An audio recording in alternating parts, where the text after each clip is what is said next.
Dear students, आज हम lesson number 11 का जो टॉपिक करने जा रहे हैं उसका हेडिंग है हार्ट। हार्ट हमारी बॉडी में सर्कुलेटरी सिस्टम का सबसे इम्पोर्टेंट ऑर्गन है। यह ऑर्गन तब तक लगातार काम करता है जब तक जीव जिंदा रहता है और ये कभी भी रेस्ट नहीं करता। हर समय लगातार ब्लड को पंप करने के लिए बीट करता रहता है। देखिए first line, heart is an organ which beats continuously to act as a pump for transport of blood. देखिए हार्ट की वजह से ही ब्लड बॉडी के हर पार्ट तक जाता है और आता भी है। जैसे हम पंप की सहायता से साइकिल के टायर में हवा को पुश करते हैं, उसी तरह हमारा हार्ट ब्लड को बॉडी के अंदर दूसरे पार्टों तक पहुंचाने के लिए उसको पुश करता है। आप बुक में ये लाइनें बिल्कुल एज इट इज देख सकते हैं। देखिए, our heart works like a pump non stop. हमारा हार्ट लगातार काम करता है और बॉडी के अंदर ब्लड को धकेलता रहता है, चलाता रहता है। मतलब ब्लड को सर्कुलेट करवाने के लिए कौन रेस्पॉन्सिबल है? तो देखिए, पूरी बॉडी में जो ब्लड चलता है उसको कौन चलाता है? वो है हार्ट। हार्ट काम करता रहता है, उसको धकेलता रहता है, उसके ऊपर फोर्स लगाता रहता है और वो उसको चलाता रहता है बॉडी के अंदर। चलिए देखिए, हार्ट हमारी बॉडी में बाईं तरफ चेस्ट कैविटी के अंदर लोकेटेड होता है। देखिए, heart is located in the chest cavity with its lower up slightly tilted towards the left. हमारे हार्ट का साइज बिल्कुल हमारी मुट्ठी के बराबर होता है।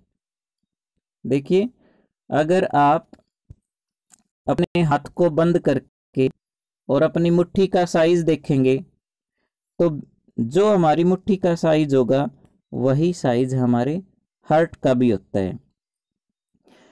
हमारे हार्ट में 4 चैम्बर होते हैं। ऊपर वाले 2 चैम्बर को एट्रियम बोलते हैं और नीचे वाले 2 चैम्बर्स को वेंट्रिकल बोलते हैं। इन चैम्बर के बीच में वॉल्स होती है जिसकी वजह से हमारे हार्ट में प्योर और इम्प्योर ब्लड अलग अलग रहते हैं। देखिए, डायग्राम को देखिए। हमारे बॉडी के अंदर प्योर ब्लड भी होता है और इम्प्योर ब्लड भी होता है। एक वो ब्लड जो ऑक्सीजन को लेके जाता है पूरी बॉडी के अंदर और फिर वापस कार्बन डाइऑक्साइड को भी लेके आता है। तो अगर प्योर और इम्प्योर ब्लड दोनों मिक्स हो जाएंगे तो बॉडी की जो फंक्शनिंग है, जो बॉडी का काम है, वो रुक जाएगा, क्योंकि ऑक्सीजन अलग अलग हर पार्ट को नहीं मिलेगी, एनर्जी रिलीज नहीं होगी और लास्ट में हमारी बॉडी की डेथ हो जाएगी। तो इसलिए हमारी बॉडी में प्योर और इम्प्योर ब्लड को अलग अलग रखना बहुत ज़रूरी है। इसीलिए जो हमारा हार्ट है उसके अंदर भी पार्टीशन बने हुए हैं, अलग अलग पार्ट हैं। देखिए, आपको डायग्राम के अंदर दिखाया भी हुआ है। डायग्राम के अंदर आपको हार्ट का इंटरनल जो स्ट्रक्चर है, जो अंदर से बनावट है, वो दिखाई गई है। आप देख रहे हैं कि आधे हिस्से में रेड कलर दिख रहा है और आधे हिस्से में जो है ब्लू कलर दिख रहा है। तो रेड कलर जो आपको दिखाई दे रहा है हार्ट के अंदर, वो जो पार्ट है उसके अंदर प्योर ब्लड रहता है। और जो आपको ब्लू कलर का हिस्सा दिखाई दे रहा है, blue colour left hand side में आपको दिखाई दे रहा है, उसमें इम्प्योर ब्लड रहता है। हमारे हार्ट को 4 हिस्सों में डिवाइड किया गया है। मतलब हमारे हार्ट के 4 चैम्बर बनाए गए हैं ताकि हम हार्ट की फंक्शनिंग को अच्छी तरह से समझ सकें। वो 4 पार्ट कौन कौन से हैं देखिए आप। एक है लेफ्ट एट्रियम और दूसरा है राइट एट्रियम, तीसरा है लेफ्ट वेंट्रिकल और फोर्थ है राइट वेंट्रिकल।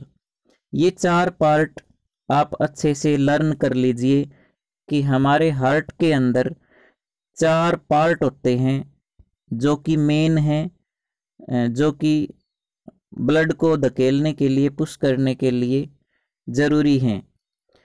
मैं फिर से रिवाइज कर देता हूँ। Left atrium, right atrium, left ventricle, right ventricle. देखिए, हार्ट के ऊपर वाले जो 2 पार्ट हैं, जो 2 चैम्बर हैं, जिनका नाम है लेफ्ट एट्रियम और राइट एट्रियम, उनको, हार्ट के ऊपर वाले इन दोनों पार्ट को हम एट्रिया के नाम से भी जानते हैं। और जो नीचे वाले 2 पार्ट हैं, लेफ्ट वेंट्रिकल और राइट वेंट्रिकल, इन दोनों पार्टों को हम वेंट्रिकल के नाम से जानते हैं। तो देखिए, हार्ट की फंक्शनिंग को समझने के लिए हम राइट हैंड साइड से स्टार्ट करते हैं।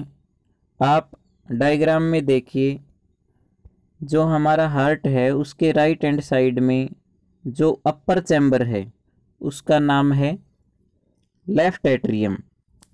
देखिए, जब ब्लड लंग्स से पास होता है तो कार्बन डाइऑक्साइड गैस को वो बाहर निकाल देता है और ऑक्सीजन गैस को ले लेता है।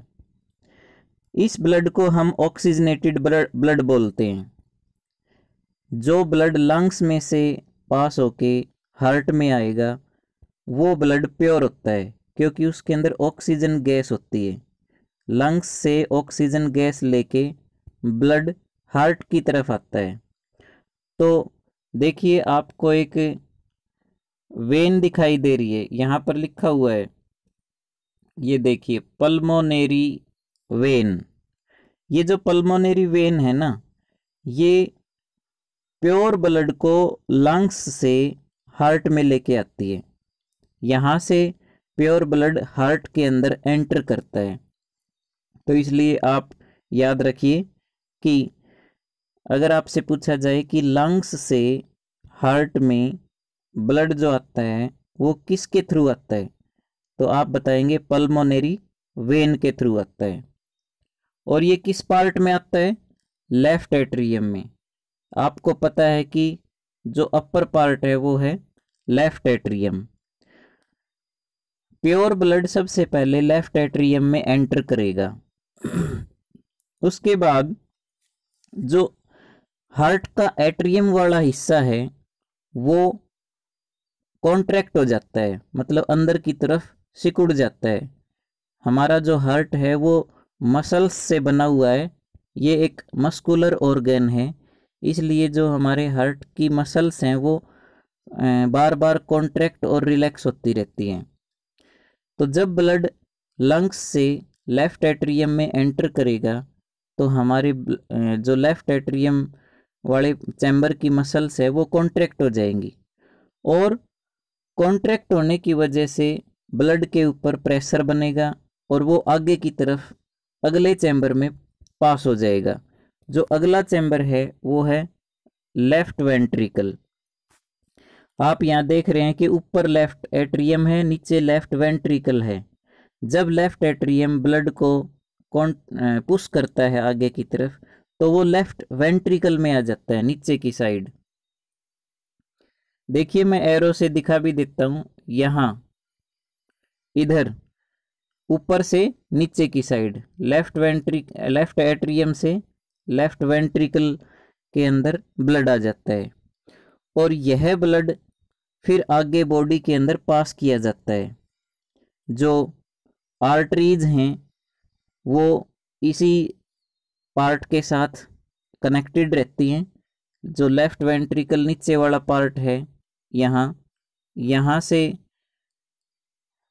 जो प्योर ब्लड है वो पूरी बॉडी के अंदर जाएगा, और जब वो पूरी बॉडी के अंदर जाएगा उसके बाद फिर वो वापस आएगा। वापस कहाँ से आएगा? जो ब्लड है वो वापस कहाँ से आएगा? तो वो आपका जो ब्लड है वो राइट एट्रियम में आएगा। इम्प्योर ब्लड राइट एट्रियम वाले हिस्से में आता है और जब ये इस हिस्से में आता है तो इसकी जो मसल्स हैं वो जब कॉन्ट्रैक्ट होंगी तो इम्प्योर ब्लड फिर नीचे वाले पार्ट में आ जाएगा, राइट वेंट्रिकल में। और राइट वेंट्रिकल से यहाँ से फिर ये लंग्स में वापस कार्बन डाइऑक्साइड को छोड़ने के लिए वापस चला जाएगा।